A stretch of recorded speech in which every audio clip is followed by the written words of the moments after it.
আসসালামু আলাইকুম। News decode বাংলাতে আপনাদের সবাইকে স্বাগত। এখানে আমরা বিভিন্ন গুরুত্বপূর্ণ সংবাদ সহজ বাংলা ভাষায় বিশ্লেষণ করে থাকি, যা বিশেষ করে চাকরি প্রার্থীদের জন্য সহায়ক। আজ আমরা আলোচনা করব একটি গুরুত্বপূর্ণ বিষয় নিয়ে, এআই ও ডিপ ফেক, যা নির্বাচনের জন্য একটি নতুন হুমকি হয়ে দাঁড়িয়েছে। তো আর্টিফিশিয়াল ইন্টেলিজেন্স বা এআই, এই কথাটা এখন আমাদের সবার কাছেই খুব পরিচিত। এটা এমন একটা শক্তিশালী প্রযুক্তি যার একদিকে যেমন অসম্ভব সম্ভাবনা রয়েছে, অন্যদিকে এর অপব্যবহারও কিন্তু মারাত্মক ঝুঁকি তৈরি করছে। ভাবুন তো একবার, চিকিৎসা থেকে শুরু করে অর্থনীতি, কত দিকেই না উন্নয়নের দরজা খুলে দিচ্ছে এই এআই। কিন্তু মুদ্রার তো আরেকটা পিঠ থাকে, তাই না? আর সেই পিঠটা বেশ অন্ধকার, বিশেষ করে যখন নির্বাচনের মতো একটা গণতান্ত্রিক প্রক্রিয়ায় এর অপব্যবহার হয়, তখন এটা একটা বিরাট আতঙ্কের কারণ হয়ে দাঁড়ায়।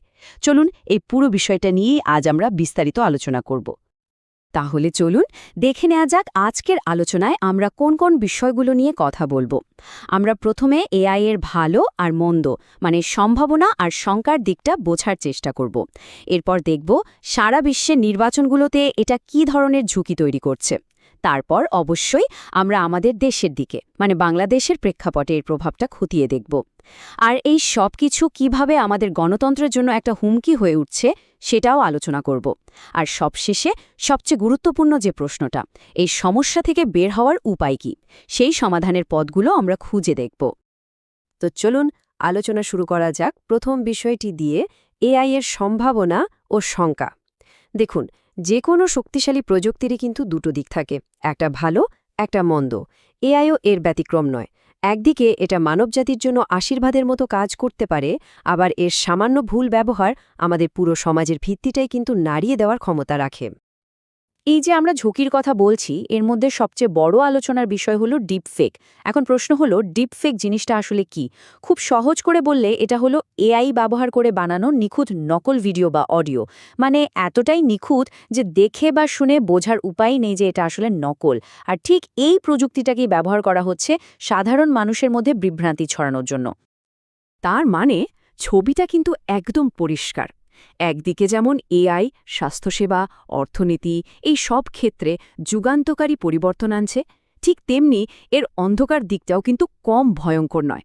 ডিপ ফেকের মাধ্যমে ভুল তথ্য ছড়ানো, মানুষের ব্যক্তিগত গোপনীয়তা নষ্ট করা, আর্থিক প্রতারণা, এমনকি সমাজে একটা অস্থির পরিস্থিতি তৈরি করা, এই সবই কিন্তু সম্ভব হচ্ছে।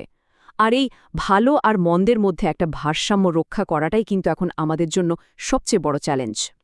চলুন এবার একটু বড় পরিসরে ভাবা যাক। দেখি এই প্রযুক্তি বিশ্বজুড়ে নির্বাচনের মতো গুরুত্বপূর্ণ প্রক্রিয়াকে কিভাবে ঝুঁকির মুখে ফেলছে।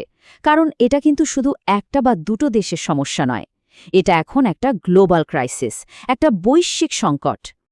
একটু খেয়াল করলেই বোঝা যাবে সমস্যাটা ঠিক কতটা ছড়িয়ে পড়েছে। ধরুন ২০১৬ আর ২০২০ সালের আমেরিকার নির্বাচনের কথা, কিংবা ধরুন স্লোভাকিয়া, নিউ হ্যাম্পশায়ার, এমনকি মলদোভার নির্বাচনের কথা। সবখানেই কিন্তু এআই দিয়ে তৈরি করা ভুল তথ্য ছড়িয়ে ভোটারদের প্রভাবিত করার চেষ্টা করা হয়েছে। এখানেই শেষ নয়, একটা জার্মান সংস্থা কনরাড অ্যাডনয়ের ফাউন্ডেশন তাদের গবেষণায় দেখিয়েছে যে তুরস্ক, আর্জেন্টিনা, এমনকি আমাদের প্রতিবেশী দেশ ভারতেও ডিপ ফেক ব্যবহার করে নির্বাচনী প্রক্রিয়াকে বাধা দেওয়ার ঘটনা ঘটেছে। তাহলে এর আসল প্রভাবটা কি দাঁড়াচ্ছে? দেখুন, এই ধরনের কৌশলের কারণে যে শুধু অর্থনৈতিক ক্ষতি হচ্ছে তা কিন্তু নয়। সবচেয়ে বড় ক্ষতিটা হচ্ছে আস্থার জায়গায়। প্রাতিষ্ঠানিক ব্যবস্থার ওপর থেকে সাধারণ মানুষের বিশ্বাসটাই উঠে যাচ্ছে। আর একবার যদি নির্বাচনী ব্যবস্থার ওপর থেকেই আস্থা চলে যায়, তাহলে তো গণতন্ত্রের মূল ভিত্তিটাই নড়বড়ে হয়ে যায়, তাই না? তো বিশ্বের পরিস্থিতি তো আমরা দেখলাম, এবার চলুন আমাদের নিজেদের দেশের দিকে একটু নজর ফেরাই।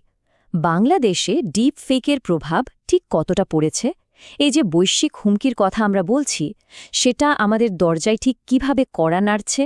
চলুন কিছু নির্দিষ্ট তথ্য আর ঘটনা দিয়ে বিষয়টা বোঝার চেষ্টা করি। ডিসমিস ল্যাব নামের একটি প্রতিষ্ঠান একটা বিশ্লেষণ করেছে।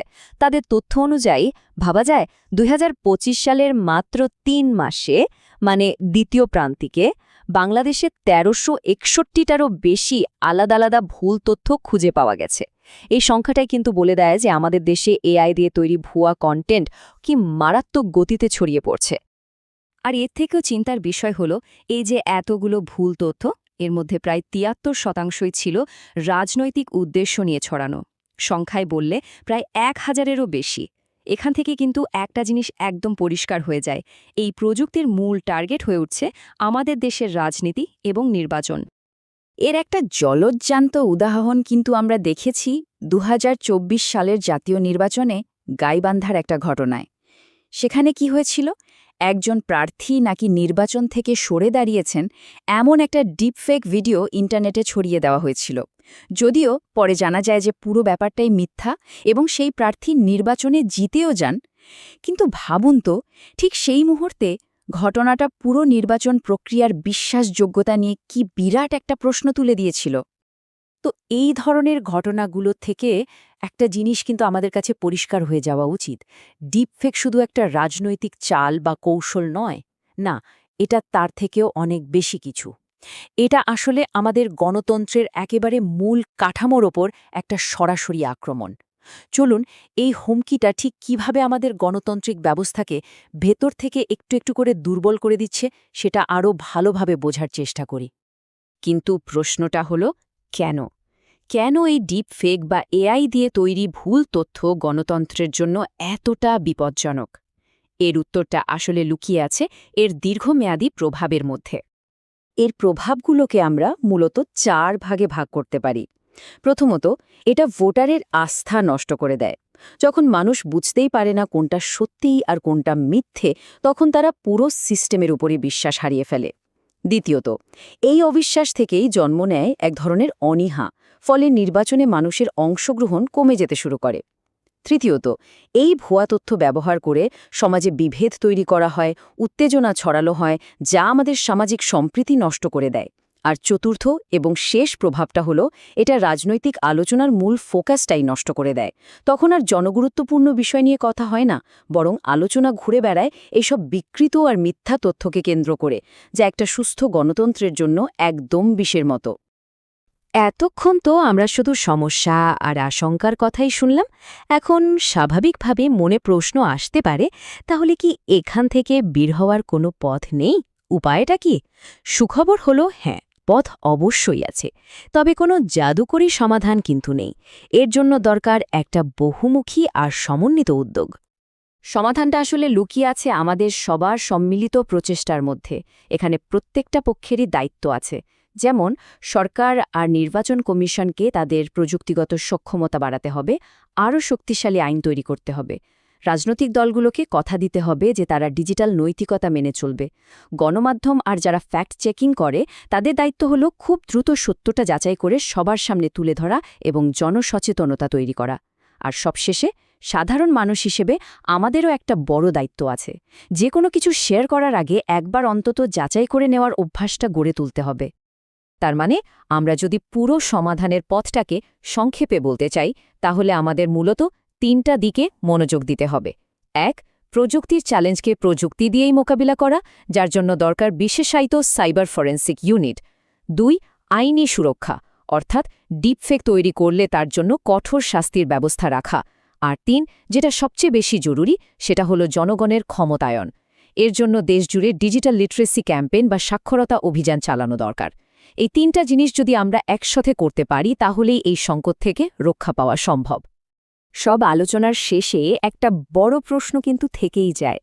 প্রযুক্তির এই যে যুগ, যেখানে সত্যি আর মিথ্যার ফারাক করাটাই কঠিন হয়ে যাচ্ছে, সেখানে একটা সুষ্ঠু আর স্বচ্ছ নির্বাচন আয়োজন করাটা আসলে কতটা সম্ভব? এর উত্তরটা কিন্তু আমাদের কারোরই একা জানা নেই। এর উত্তর নির্ভর করছে আমাদের সবার সম্মিলিত প্রস্তুতি, সচেতনতা আর দায়িত্বশীলতার ওপর। আজকের আলোচনাটি আপনাদের সহায়ক মনে হলে ভিডিওটি লাইক করুন, আপনার বন্ধুদের সাথে ভিডিওটি শেয়ার করুন, আর প্রতিদিনের গুরুত্বপূর্ণ খবর সহজ বাংলায় পেতে নিউজ ডিকোড বাংলা সাবস্ক্রাইব করুন। শোনার জন্য ধন্যবাদ। অবগত থাকুন।